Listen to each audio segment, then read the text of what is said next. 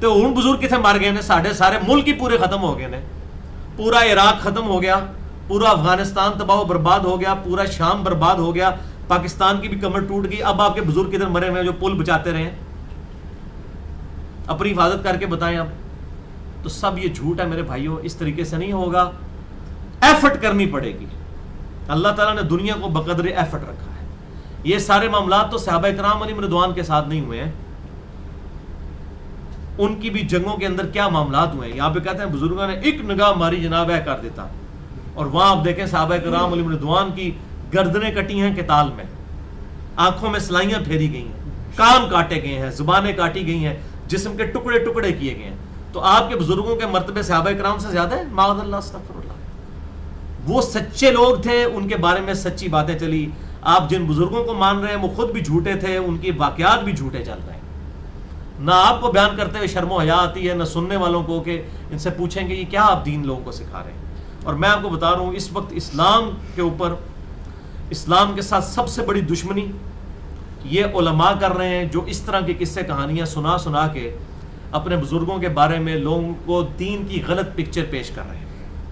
اور اس کا نقصان یہ ہو رہا ہے کہ کتنے غیر مسلم ہیں جو اسلام کا پھر مذاق اڑا رہے ہیں. میں تو اب میڈیا کے اوپر دیکھتا ہوں، میں حیران ہوتا ہوں کتنے لوگ ہیں جو اسلام چھوڑ گئے ان صوفیوں کی وجہ سے. اسلام قبول کیا، ان کی حرکتیں دیکھی، انہوں نے کہا یہی کچھ ہم نے کرنا تھا تو ہم ادھر ہی ٹھیک تھے. اسلام ہی چھوڑ گئے، الٹے اسلام کے مخالفین بنے ہوئے ہیں. ابھی تو میں اس ٹاپک کی طرف آ نہیں رہا ہوں، ورنہ انسان پریشان ہو جاتا ہے کہ ان لوگوں کے غلط ایٹیچیوڈ نے کس طرح اسلام سے متنفر کروایا لوگوں کو. بولے اعوذ باللہ تعالی.